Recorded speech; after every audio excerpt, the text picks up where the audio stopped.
and I Yeah. met, what was it, 2021, I believe? Yes, I think so. It's been a while actually. I think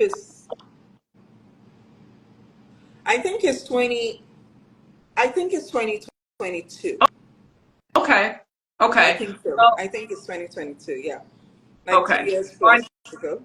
Yeah, I think I know so. we met inside of a year-long uh, branding container that we were in together. Yes. And we formed a connection and we've collaborated a couple of times on different feminine leadership topics that we're really passionate about and have expertise in. Yeah. And we were both having a discussion recently about our experiences in navigating different professional arenas with other professional women, whether if it was in the coaching industry or if it was in other professional settings. And then that sparked this opening for Yes. us to have a conversation here. So Yes.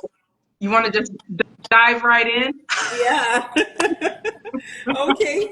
Oh, good evening, everyone over there. Thank you so much for tuning in live for this beautiful conversation.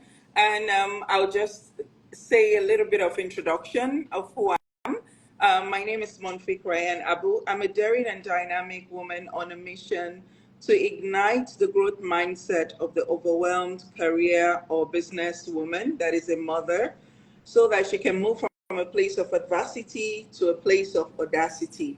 So, what I and Cassandra are talking about precisely is this whole thing that we notice is very prevalent amongst us women.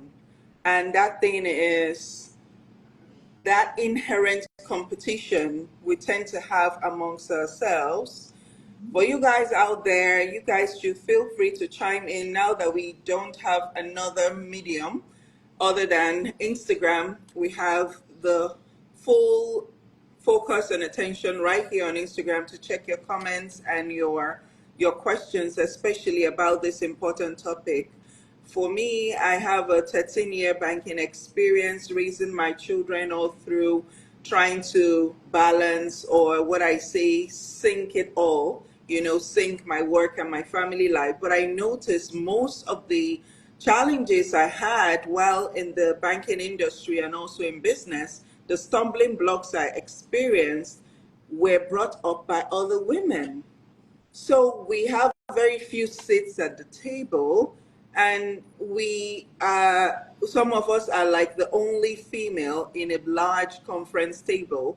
But I just wonder if that is your experience, Cassandra, why instead of us to look for other women to come and join us at the table, we are trying to have this, and sometimes it's very succinct, sometimes it's not obvious, sometimes it's just bad energy, Yeah. and there's just this not apparent thing they're saying that is wrong, but you just feel you're not welcome there. Right. And it's your fellow woman, colleague, or acquaintance that is making you feel unwelcome. So that has happened too many times to mention. So I guess that's why we are here. Let's dig deep and find out why this is and know if we could maybe get a solution and some insights for ourselves and to our listeners today. Yeah. Yeah. Thank you for kicking us off here.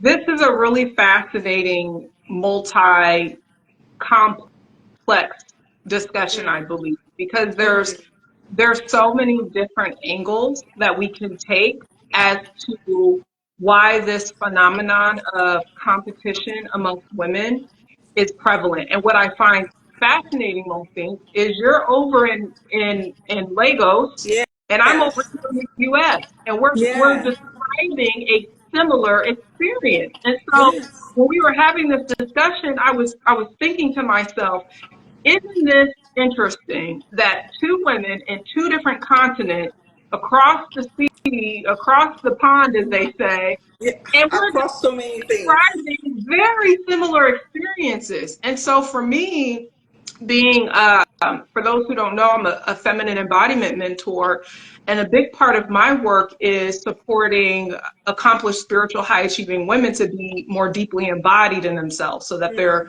experiencing everything they've ever desired. And with that, it has caused me to go down history lane and to want to have a better understanding of why do we do what we do? Because I believe that the more we can understand something, the more it starts to help us to rewire the internal responses that may cause certain types of individuals to show up in these competitive ways. And the things that I have discovered is this phenomenon about how men are overtly competitive and they're obvious with their competition, Yes. whereas women tend to be more covertly competitive, and it's kind of sneaky, it's kind of hidden. It shows up in these different mannerisms and behaviors that if you are lacking the discernment and you're not connected to your own feminine self-trust intuition, it may hit you blindside, or you may notice, I didn't feel too good about that, but you can't really put your finger on it. So it's really subtle, it's really covert. And what I find interesting is we can literally look at the biology of men and women and see the differences just in our physical biological makeups, where men are overtly developed, women are invertly developed in our reproductive systems. And so something I had learned was this mostly got me fired up when I learned this, was how men's reproductive strategy is to protect and provide. And so they're the hunters, women are the gatherers. Yes. They're out there looking at how can they feed, shelter, clothe, keep us safe. Whereas women have a completely different reproductive strategy. Women's reproductive strategy, when we're looking at the context of evolutionary history, is our reproductive strategy is to, I'm hearing some background here. Okay. I want to make sure there's nothing going on funny. Are we okay with connection? We should be okay. But I'm Yeah. hearing some fuzzy stuff, but that we should be okay. So Okay. women's reproductive strategies is to look nice, to behave nice, to have like this good girl persona, even if it's not genuine or authentic, so that she gets chosen, so that she can survive, so that she can be Yeah. protected and provided for. So we're looking Yeah. at this evolutionary history, this context of how there is a dynamic where already this foundation has been laid of women being dependent on men for survival. Now, we look at modern era currently where that's not the case. You know, women don't need men to survive. We are self-sufficient. We're independent. That was part of the whole purpose of the feminist movement. But this is where I believe the rubber meets the road is there's there's a science called epigenetics, which is the science of DNA, and they talk about how we can pass down fears, we can pass down experiences, we can pass down all sorts of things that we may not have experienced in our own lives, but our ancestors experienced and their ancestors experienced. That can travel down through your DNA, through your tissue. So there is a fear traveling in women that I have to compete to survive. And this creates like an even bigger context because when we see women in now in the context of professionalism and corporate, and we're seeing that there's that competition starting to happen, well, I believe in part of that is because women are not rewarded for rising to the top like men are. When men rise to the top, they're looked at as competent. They're looked at as good providers. They're looked at as good protectors. However, when women rise to the top, they're looked at as like a threat amongst each other, because Mm. when a woman starts to single herself away from the pack, away from the community, away from status quo, the group over here may see her as a threat. And so, say for instance, we walk in and we're intelligent women, we're godly women, we're women of faith, we're beautiful women, and we walk in the room with a very unique idea. We walk in the room with a presence about ourselves. If Mm. there is a essence inside of a group that has been set as the standard or the norm, and we walk in, we're automatically seen as a threat Mm. because of this whole biology makeup of Mm. we Wow. all have to be Wow. alike to survive. Because if you stand out, you're going to get chosen. Because this is Yeah. the evolutionary history. And so, what I believe the antidote to this is for one, women have to first understand that we have two different types of traumas traveling through our systems, our nervous systems, our brains, our bodies, and it's our lived experience and our ancestral lineages. And what I find is it is very rare to meet a woman who has done that level and depth of inner growth work where she has Mm. gone down into the depths of her soul and her heart and really looked at herself and faced herself, her triggers, her thoughts, her real Mm. true feelings and emotions, not pretending, but really truly. When a woman walks in a room and she's intelligent and she's creative and she's successful and she's beautiful and whatever the threats are, and in your body, if you feel whatever activated, triggered, or you have thoughts of who does she think she is or whatever it is, that is the work. But what a lot Mm-hmm. of women are doing instead is they project it out, and that becomes those covert, subtle behaviors that we have talked about, we've experienced, where now we feel like we're not welcome. We feel like we Mm-hmm. don't belong. We feel like we have to either do what they want just to fit into the community, because remember, in evolutionary history, we also needed each other to survive in Mm. community. And Mm-hmm. so, I want to say one more thing and then I'm going to let you go, because, I've got on my little rant about this now. In 2004, there was a study done, and this is what was interesting about this study. They said that they hand selected a group of women and they did a study about their preference. And a lot of the women shared that they actually prefer connection with other women other than men in group settings, but that they liked men for other reasons. So in a group setting, when there is a culture or there is a status quo or there is a way things are supposed to go, everybody feels good and safe. But the minute a disruptor walks into the room, instead of Mm. embracing her, instead of saying, how can I learn from her? Instead of saying, you know what, let me see how I can be better because she's in the room, they push her away and they reject her because she's a threat to the group and the community. So I Mm. believe, I say all this to say, to paint the context of there's an evolutionary history here about competition with women that goes ages back that I think it would be remiss to not bring up, so that women Mm. start to understand that there may be a reason you're showing up this way, whether if it's in your relationships, your professional, whatever atmosphere, that is causing you to sabotage relationships, sabotage connections, sabotage your next levels of success, or even sabotage yourself. And so the issue that I have found with my own journey was I would turn inward and I would internalize these experiences, and then I would self sabotage. I would self abandon. I wouldn't trust myself. I would feel like I don't fit in, I don't belong. So I either need to uh, abide by the group rules, abide by the culture rules, whatever that is, or I got to go isolate and be by myself. And so that Mm. was a journey I had to walk through and navigate, of coming back home to myself and being sovereign in my feminine leadership, and understanding why women are doing what they're doing and how can I stand for something new and different. Mm. Wow. Wow. Everything you've said, you were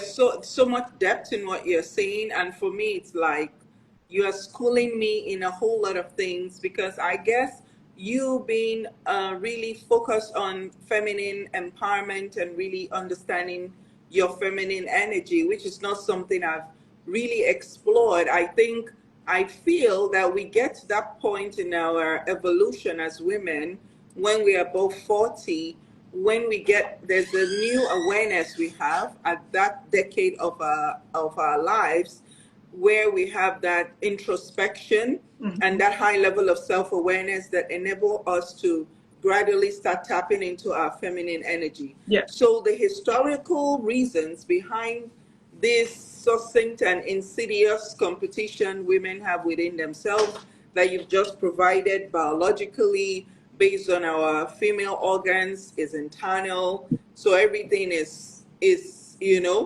internalized with us as women instead of overtly externally expressing it. Even giving birth, is internalized for the larger part of the time until we go through labor and we give birth. It's I find it so fascinating that you were able to draw those lines in the biology and also in the society in terms of the group, antagonizing with the singular. So for me, I've really looked at it. It's just making me feel like I need to look at this deeper, because I was looking at it more on the basic surface level. Because I know, for one, women, there is, I think there's about 55% more women on earth than men. More women are alive in this world than men. Like, there are more women.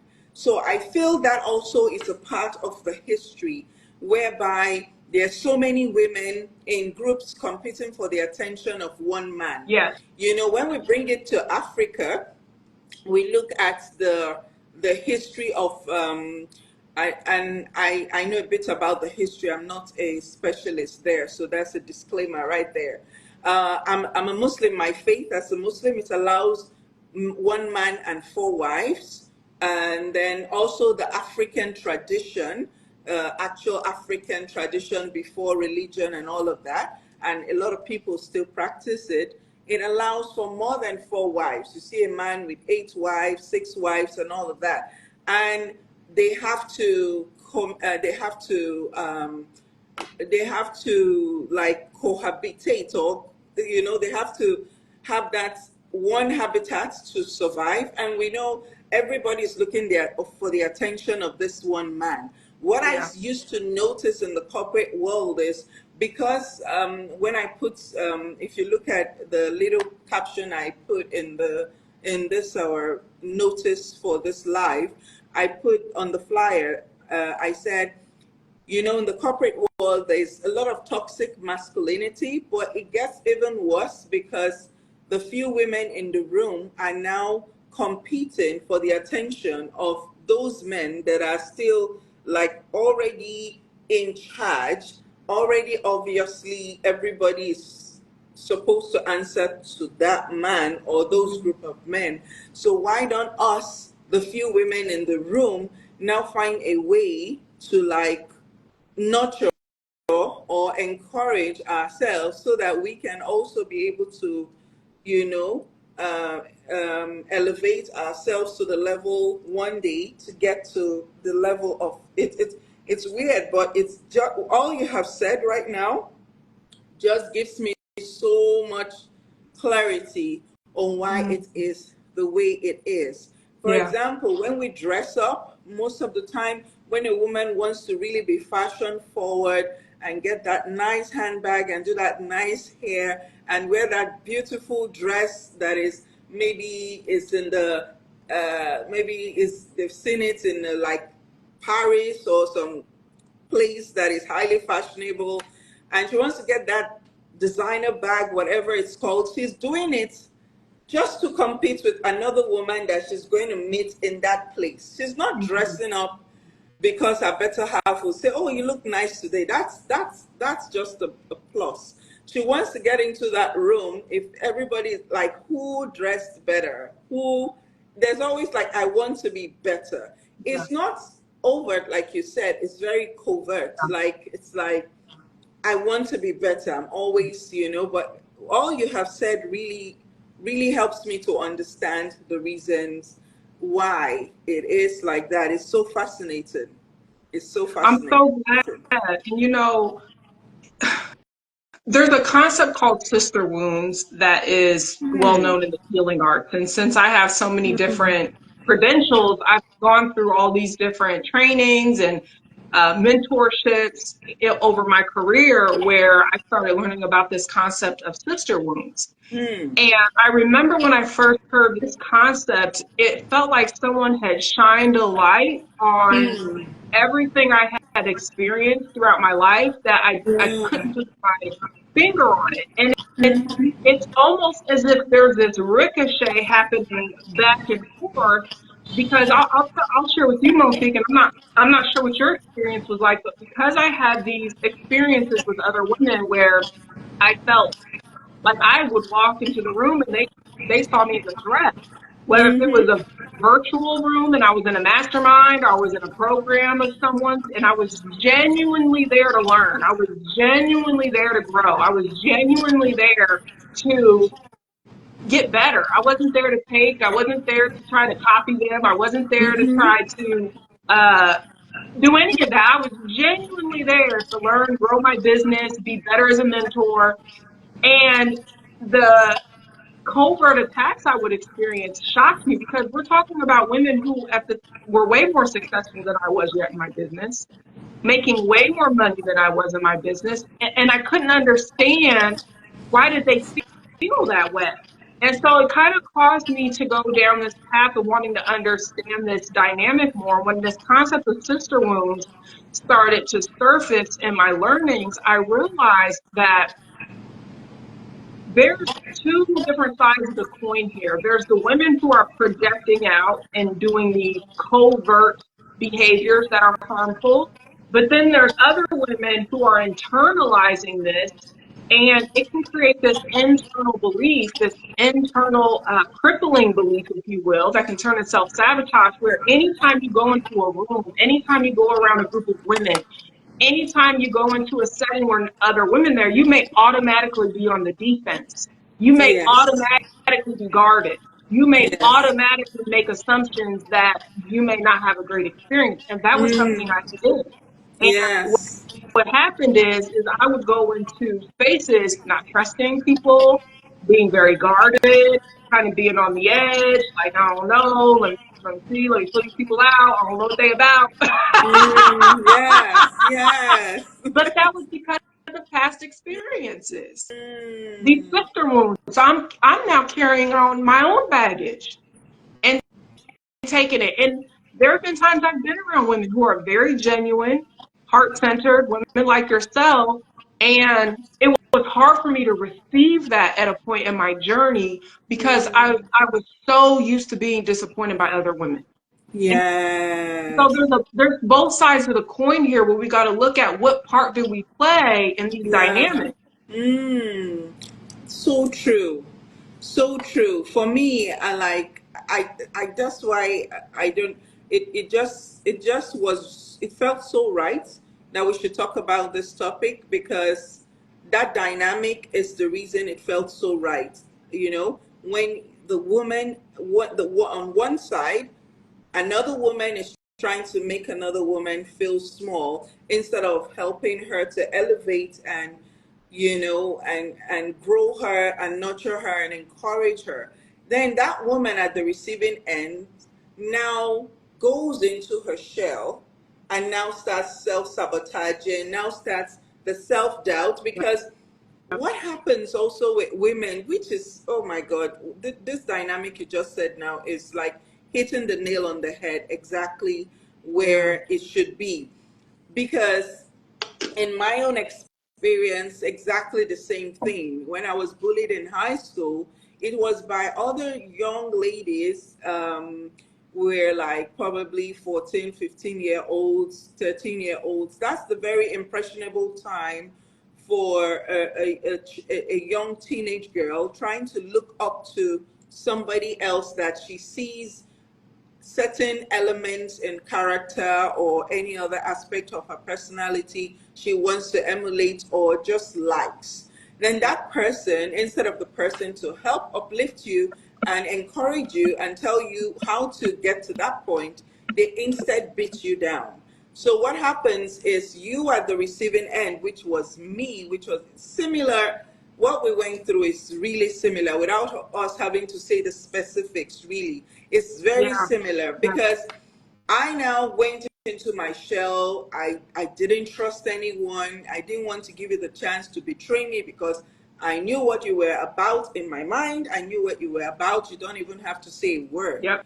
right? It Yep. took me getting to a point in my life and after being a parent, being married for a time, that I realized, oh, not every woman is like this. And I saw a woman actually in the banking industry while we had those competitions.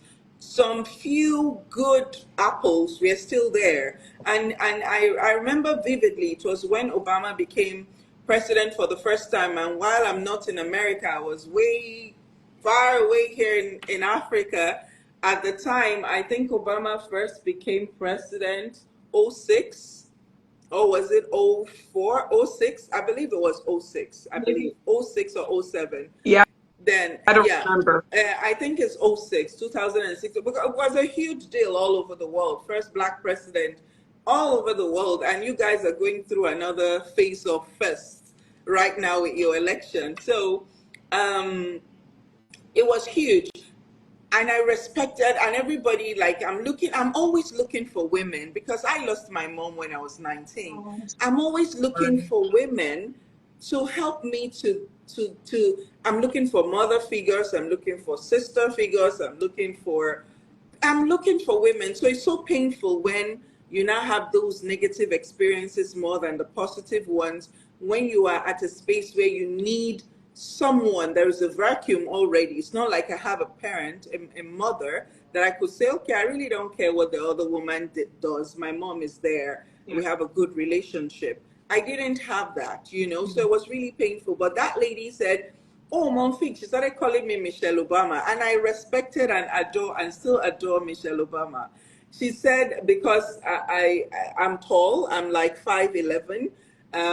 So she's like, whenever I'm walking in the office, I like to wear pearls sometimes and dress. She's like, the way Michelle Obama's carried, and everybody was talking about her fashion, and she was just like different at the time. Yeah. So I was like, that was a huge compliment for me. But that came year after years and years of having that, going into my shell and feeling I can never get another compliment from another woman, and it will come Mhm. from a genuine place. Because, yeah, I want to touch yeah, on that because yes, please. I heard this quote one time that said, uh, "Men insult each other all the time, and they don't really mean it. Yes, Women compliment each other all the time, and they don't really mean it." true. Now I don't remember who said that quote, but when I heard that quote, I was like, True, sometimes. And sometimes the woman means it, but yeah. because of this dynamic you said, the other woman may not believe it. And Because, exactly, and that's why I yeah, think it's important that we check both of our parts of the yes, heart posture of the one who may naturally project and have these covert, subtle behaviors that could be harmful to another woman. But then the mm-hmm, other women, like ourselves, who tend to internalize or tend to uh, close up in our shell and not trust yeah, people. We got mm-hmm, to look at both sides of our dynamic because women like ourselves, like before we started this live stream, this conversation, we're both giving each other compliments, and I yes. believe that both of it came from a genuine heart-centered place. Yes, yes, yes. So we need to, I think part of the solutions now is we need to bring this out in the open. I feel this competition is so insidious, it's so covert. Yeah, We don't talk about it enough. That's why I like the fact that we both agreed that this is something that needs to be spoken out loud. I yeah, feel the antidotes, like you mentioned earlier, one of it, or one of the solutions, is actually bringing it forth and realizing the two dynamics you mentioned about how you shouldn't bring another woman down, because the catapult effect is that she will go in her shell and never trust another woman and have a feeling that all women are exactly that way. They are the same. And another second thing we need to do, I think, as a solution is to always let another woman know we mean well for her.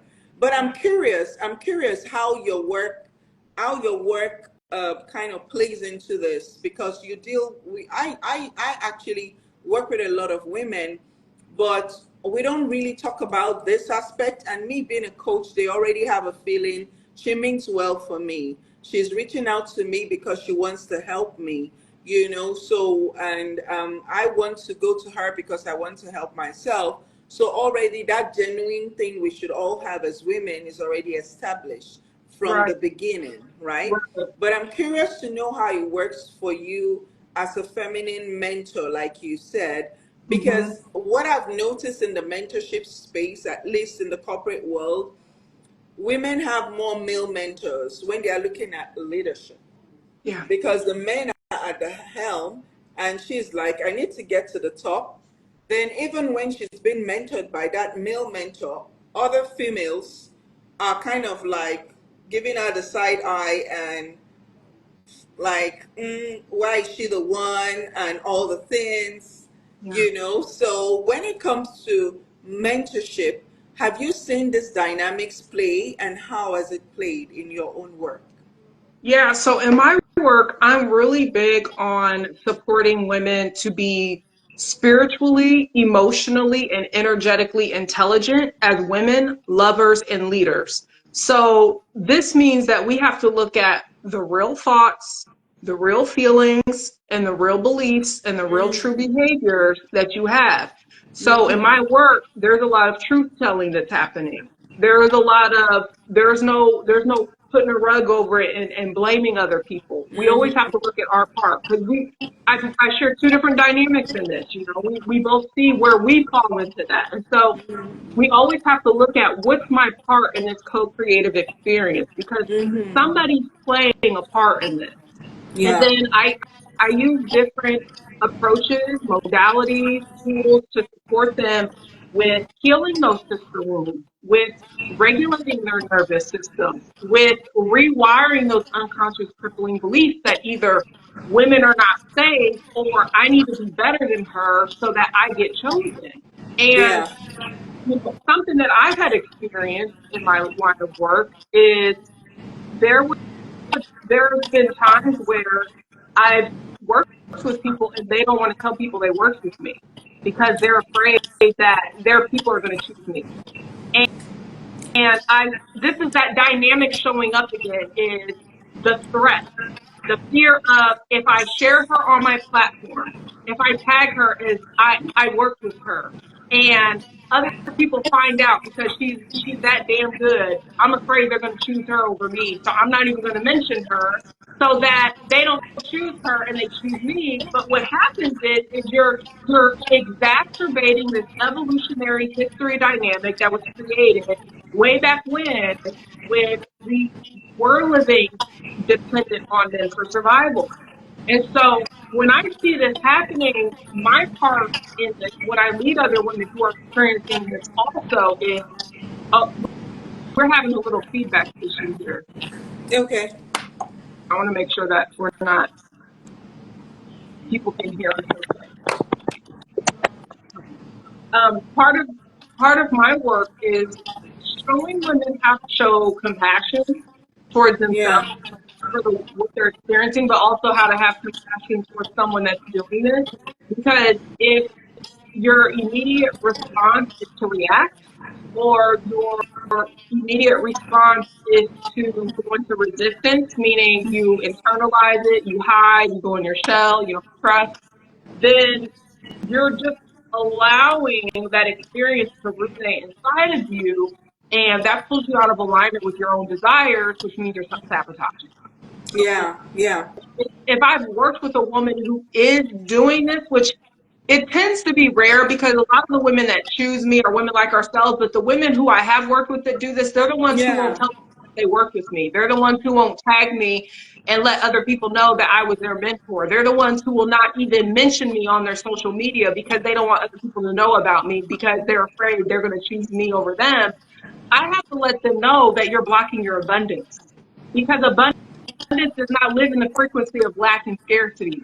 And you block your abundance when you are trying to stop another woman's blessings because you think she's going to be better than you, or she's going to get something you're not going to get. Now we're talking about a conversation of abundance here, of where are you blocking your abundance? Yes. And engaging in these Yes. dynamics. And so for me, it's like a multi-level process. And that's why I say I support women in their embodiment as the woman, lover, and leader. Those are the three identities that women tend to come to me for support with. And as a leader, we're leading missions, we're leading organizations, we're leading companies, and we want to make money. Yes. And so if you're blocking another woman, you're also blocking your blessings. Yes. Yes. Yes. Yes. Wow. This leads me to think of the fact that something you already said, when most of the time when I the best situations of learning I experience that I enjoy is the actual, like, in-person conferences for women. There is nothing as beautiful as seeing a group of women together in a learning experience. Because of this experience of competition, I've never really interfaced with women in any organizational situation. Like, oh, they said this club and it's just women for something and it's not educational, I'm not interested. Because if the role is not clearly defined, it's for learning. I feel the best situations I've seen women come out with that positive energy, their innate leadership, their innate insights, and all the things that we are blessed with as women is when we come around in forums for learning as a group, and Mm-hmm. somebody is teaching and it's resonating. You see so much love, you see so much joy. And if you go to a lot of, I do those live seminars a lot, and I attend those, and I organize mine, and it's like the best therapy, just being in a group of women sharing same experiences. So I think part of the solution to our problem, to competition, is more community amongst women. Yes. Women, like, solution. I'm just putting out some solutions, just extracted from what we've been discussing so far. Like, one, we need to build more communities for women Yeah. for learning purposes and Yeah. for sharing similar pain and similar joys through the trials and tribulations of life. Because same with every ism in the world right now, this competition, there's no ism there, but there's an ism. When you say racism is such a terrible thing, is insidious, it creeps up on you when you least expect it, and it negates certain outcomes in your life. Yeah. Certain rights you should have are deprived from you. We women, amongst us women, we should know that when we compete, we are limiting ourselves indelibly for the rest of our lives. We are like shortchanging the things that we should have gotten, you know. So competition, I think, is like limiting our abundance that we should have had. But when we Yeah. replace competition with collaboration and community, it kind of elevates our abundance. It increases our results. It helps us to have more solution based life to lead in our personal lives, in our professional lives, because we have more in common than we have, like, women have every gender, they have more in common. Like, as men want to collaborate, women should also learn to collaborate, despite the history, despite the biology, despite the evolution, despite the societal norms and all the things that society has thrown at us. Anybody out there listening to this and eventually watches this replay should challenge themselves from their communities. even your sister that you have an issue with, why can't you just let it go and just collaborate and just get along? Agree to disagree on that issue, but just get along because you have more in common. There's so much. Our pain is the same. Our victory is the same. Likewise, our power is limitless if we could come together. Yeah. So I believe that we should replace competition with collaboration. Why? Just how we caption this live, there's so much more power in collaboration than in Yes. competition. Yes. That is why this problem is so insidious to the level that if you even look at the size of businesses all over the world, if you do the stats, we don't have so much data analytics here in Africa. But I know a lot of studies and books I've read, I can't call any specific one, but when you look at the top 10, not top 10 is too small, top 100 businesses that are owned and are doing well, of course, 90%, 95%, sometimes you don't even see the female-led businesses. Yeah. Why? We have more women on earth.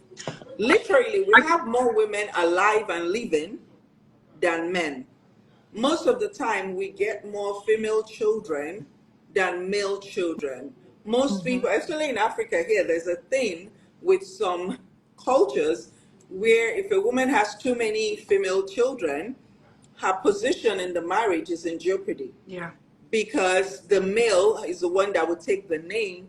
When the girl marries, she changes her name. So the father of the home is like, who is my heir? Who is my heir, or whatever they call it? Yeah. So naturally, God has created more female gender human beings on earth than men. Those that are yet to be born included. So you can imagine if we could band together how much more powerful we can be.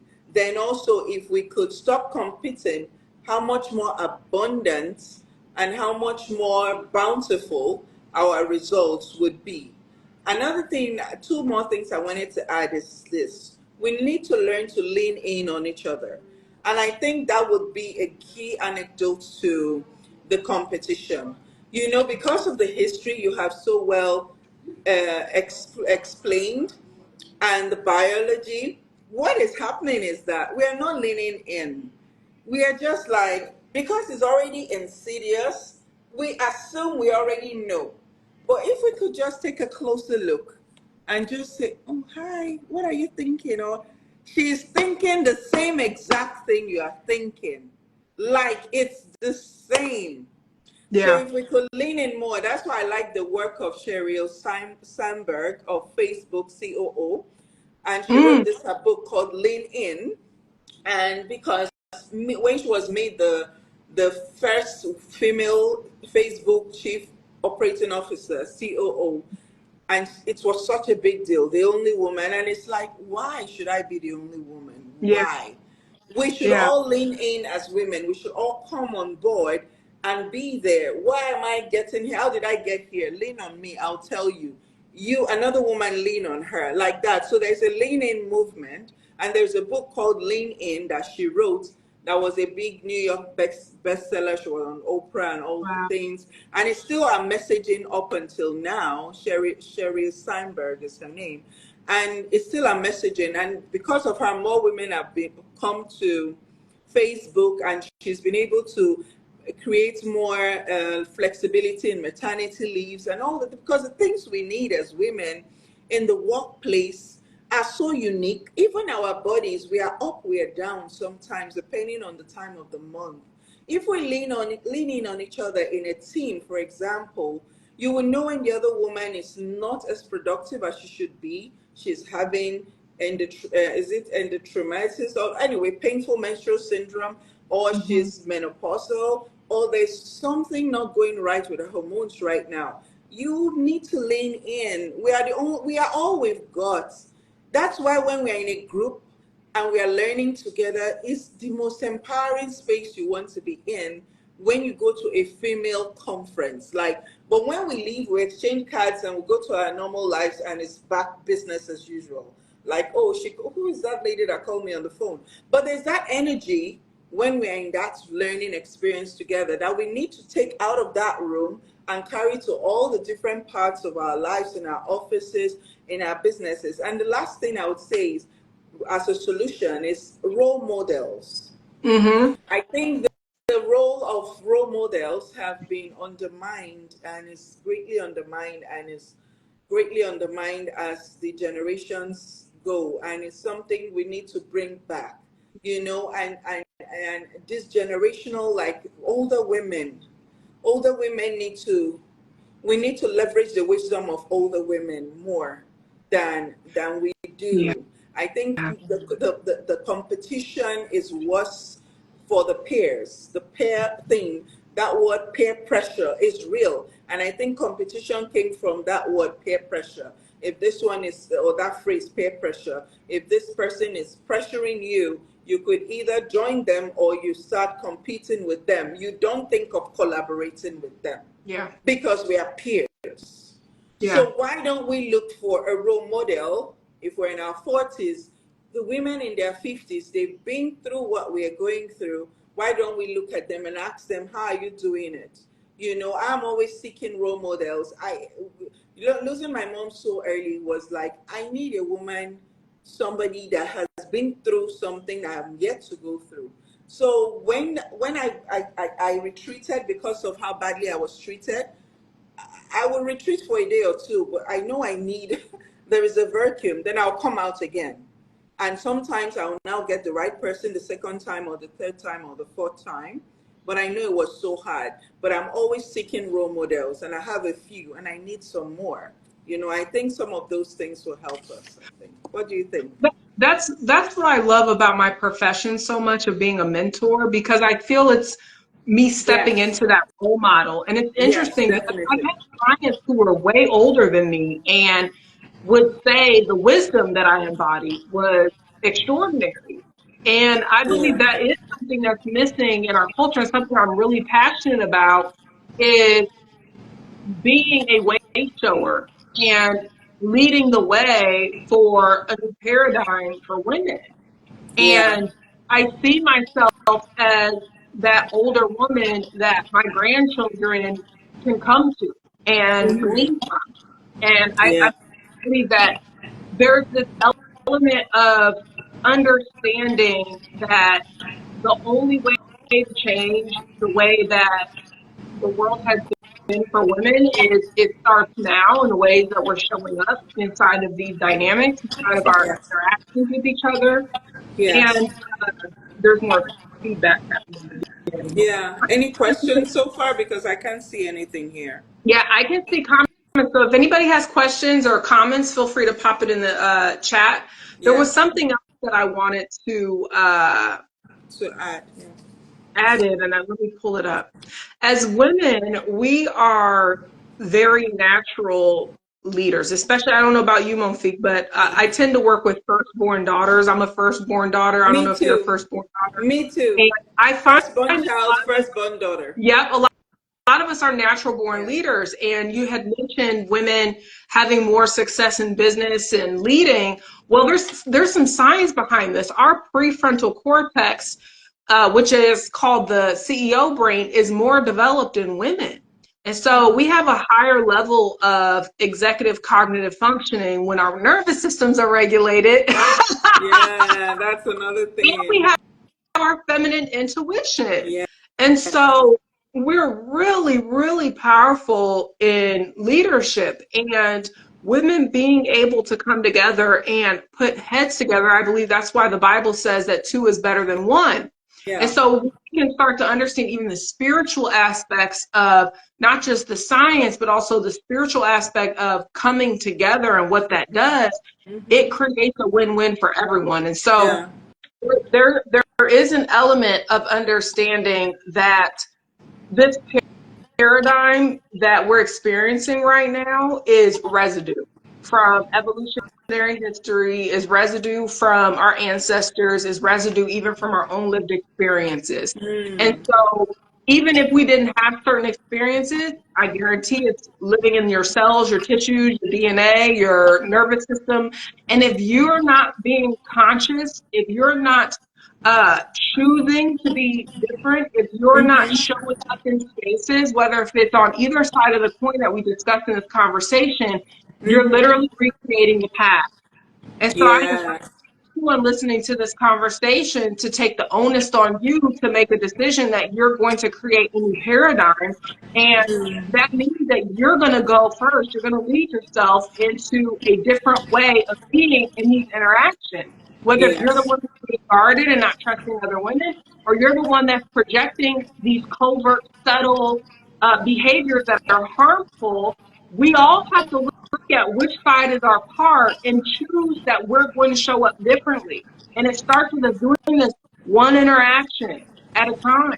And if we can all collectively do this together, we will change the face of womanhood as we experience it and know it. But if we Yeah. don't, we are going to recreate the past. I believe that's how the Salem witch trials happened way back when, was because a group of women gathered to have all of the medicine women uh, burned at the stake. Women who were healers, women who were herbalists, women who were doing work in their communities, a group of women came together and had them burned at the stake. And so history always repeats itself when people don't consciously choose Yeah. to not recreate the past and instead create a new paradigm. And Yeah. I believe it begins with us deciding that we're going to look at which part is mine, take full and complete responsibility for it, and then consciously choose to do differently. Yes. Yes. And I don't want to be impartial here, but I would say if there were, I don't know the word you just used. I was trying to write it down, but I didn't get it. Those that are actual, the women that are actually covertly just being just hurting other women's feelings, the actual women going out of their way to make another woman's life Yeah, miserable. Because I know I've met some of those. You explained you've met some of those. If those were not there, I feel everybody should, we should open our hearts to ourselves as women, and look at situations in our life where we have overtly tried to remove another woman's opportunity. I know of women that would go speak behind another woman to the boss so that she's not considered for that role because she yeah, wants it, yeah, And so when the other woman now hears about it and doesn't trust anybody anymore, it's hard to blame her when she starts self sabotaging and doubting herself because she's like, I was hurt. Those sister wounds, you said. yeah, The women inflicting those sister wounds need to stop. yeah, Then there will be less. I'm not for being a victim of circumstance, but those people that self sabotage later, it's because they were victims of that betrayal from yes, another woman. Is why, because maybe they are so, they have that fragility, they couldn't handle the pain and all of it. Some other yeah, people will bounce back and try again, which is where I tried to fall because I overtly was looking for, I had a vacuum in my life and I needed another woman, and it's only another woman that could fill it, be it a sister, be it a friend, be it a colleague, be it somebody even younger, but I was always in that search. But when another woman is not in that search and she just has that negative experience, what would you say? What would you say to those women that are the ones overtly being too competitive, being jealous, being envious? There was a recent Oprah interview with Melinda Gates. It's actually Oprah, her best friend Gail, and Melinda invited them for a conversation. She actually invited a lot of famous people when she turned 60 recently. So she invited Oprah, Eva DuVernay, Michelle Obama, even Reese Witherspoon, a lot of those very important women doing so well and have been doing well for decades now. So Oprah and Gail sat on the couch and they were talking. Oprah was like, if you have a friend as a woman and you sense any hint of jealousy, avoid that woman at all costs. Like, she had a friend once, she was going to get an outfit and she goes shopping with her and she's like, you're going to get that again? Then she knew she needs to avoid that person. You know, as Maya Angelou would say, if people show you who they are, believe them. Then she The says, first believe them the first time. The first time. the first time. And with women, it's very important for another woman to because those of us in the other dynamic looking for that role model and not getting it, being trampled on, and now going into our shell, we come back and get hurt again because we say, oh, I like this person, she's my friend. Yeah. Then we are the people pleasers. We are the people that are like, let's, we want to belong, and she's not giving us space Yeah. to belong. So that particular part of the interview went viral, and she had to address it this week, or it's a new week, last week, to explain why it went viral and to reiterate it, that if another woman shows any sign of jealousy in anything you do, avoid her at all costs. Then, and another part of the interview that went viral, she and Gail said people have been saying for years that they are gay because they are so close and they've been best friends for so long. And people don't believe it. They feel it's unreal that two women will be so close and actually mean well for each other. Yeah. Then she said the reason their relationship works so well is that Gail is more excited about any milestone in her life, Oprah, than she is. Like the enthusiasm, Gail, like, you got this, oh. So I feel that is a good example for that kind of situation, because why we compete is that women are so well endowed in terms of our beauty, our grace, our body. That's why men are fascinated by us. They cannot, like, men are fascinated with women naturally, and the men that are not faithful, they get confused. Oh, she's beautiful in this way, she's beautiful in that way. I don't know. Okay, I'll go with this and I'll go with this. Men that are being unfaithful, that's the excuse they use. So we as women, we should know we are so well endowed and so diverse and so unique that we don't need to compete. Whatever Casandra knows how to do well, all I need to do is lean into Casandra to learn, to absorb, to ask. Then the things I can do well, she will do likewise. And that's the collaboration. That's where collaboration begins. Yeah. Yes. Yes. Beautifully said. Beautifully said. You were asking me about the women who are doing the covert, subtle, harmful behaviors, Yeah. Yeah. and then maybe we can wrap it up around there because Yes. I have a Yes. notification on my Yes. phone. We need to wrap it up now. Yeah. Mm. Yeah, I've noticed a pattern.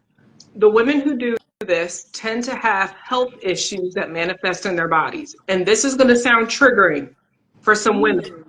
I've seen them have breast cancer. I've seen them have fibroids. I've seen them Mm. have difficult cycles and menses. I've seen them Maybe have, fertility issues, maybe. yes, fertility issues. What I believe is happening is the feminine wound attacking their Mm. body. And it's showing up in all the feminine aspects, the breast, the womb. And so the women I notice who do this are the ones who typically have this prevalent the most. I'm Mm. not saying this is a all-inclusive, and let me make a disclaimer here. I'm not no doctor. I'm just going off of spiritual, emotional, energetic Mm-hmm. intelligence. But I've seen that pattern. Mm. And I believe it's because they're holding some sort of deep, deep resentment either towards their mother, either towards other women, and that resentment is eating them alive. Like they say, inside hurt out. people. Yes, Hurt people, hurt people. yes. And so, this is where you got to drink the truth serum and ask yourself, is my body manifesting these ailments because of something I'm holding on to spiritually, emotionally, energetically that I need to release, surrender, and let go of? And really be honest with, how do you treat other women? Do you have snarky remarks? Do you have thoughts that are not pure? Do you have feelings that are not pure? Do you write uh, subliminal messages on social media? Yeah. I mean, we got to keep it real here. We got to keep it real here. All of that counts. You're feeding something when you do that. The Yeah. minute you step out of, and see, now I'm going into the spiritual, energetic part, but the minute you take an action or you have a behavior, you're stepping into a co-creation process. And so writing subliminal posts, gossiping, talking bad about another woman, throwing shade, snarky remarks, you are now in a co-creative process. And what that means is that you are sending an energy out into the physical realm, and something's going to come back to you. This Yes. is the law of reciprocation. Yes. What you sow, you will reap. And so don't be Yes. here and think that you can hide from this. It's going to Mm-hmm. come back. It may come back Yeah. in the form of a physical ailment. It may come back in the form of something happening, God forbid. But these are real conversations we have to have. Mm. Is what you sow, you will reap. True. And so you So gotta you true. gotta look at this, and you gotta be honest with yourself. That if you're listening to this and you're like, man, yeah, I've done some shady stuff, then check thyself and correct thyself. Mm-hmm. Mm-hmm. Mm-hmm. Let True. this be the truth serum that you didn't know your soul needed today. Yes. And the beginning of a new week too. Yes. Yes. Yes. Yes. Yes. True. No, you've just spoken the truth. Yeah. True. True. True. True talk. Very true. Very true. Thank you so much. We could talk about this forever and any other topic about women. So I really appreciate you giving me the time to come in here today to Of be course. to talk about this very important conversation, because most times I come online, I'm just talking about a product or I'm teaching something. Sure. So when we talked about this, I was like, okay, yeah, let's leave the products and let's talk, let's go deep and let's be human and look outside of just the knowledge sharing. This is life lessons we are sharing here. This is information, insights, you know, things that would just make our lives better, because this life is a journey and life itself is a school. So we never stop learning. And if we really want to have a beautiful life, we just have to keep evolving and changing the things about us that are not serving us and not serving the people around us. I believe that's the space what we do as coaches, mentors, and speakers. Just helps to fill in that gap where, uh, as adults, we shouldn't settle and say we are already formed. No, this computer is already created, is manufactured, but it needs to update itself from time to time for it to work. So Exactly. anybody out there watching this right now, and the amazing ladies and men too that will listen to this later, this is just let's just try to update ourselves and look inwards and do that deep introspection. A human being that doesn't introspect, that's not a good place to be. So that would No. enable us to also get closer to this solution. And women, we are stronger together. Let's be together. We're more powerful when we collaborate. I look Yes. forward to more collaborations, Cassandra, Yes. and other things for sure. Yeah. We'll have to get our YouTube sorted so we can go on Yes, there. yes, yes, yes, yes, yes, yes, for sure. Thank you so much for Thank you having this so discussion with much. you. I appreciate you and everyone that was here Thank and you. tuning in, whether if it's live or on the replay. Thank you so much for taking the time. And we would love to hear your feedback if you have uh, Yes. experience that you want to share, or if this was something you needed to hear, and whatever side of the coin you found yourself on. I'm really big on curating my specific corner on these internet streets, and so is Mofiq on being Yes. safe spaces. And so if you Yeah. want to come and just allow yourself to express what you have experienced and what side of the coin did you see yourself on, and allow this to be a moment of liberation for you. I invite you to. Yes. Yes, for me, it gave me so much clarity. I've been on the other side. I didn't know, like, okay, this is why this other person is doing this. So I really liked the whole science you showed around it, and the whole energy, and all the other, the nervous system and everything is all interconnected. Yes, Everything is interconnected. So yeah, thank you it so is. much. Thank you. Have a Thank good you. evening. You save it and share. Add me as collaborator so that it would automatically show on my page as well. I sure Thank you. will. All right. Bye. Bye. Care. Bye. Bye.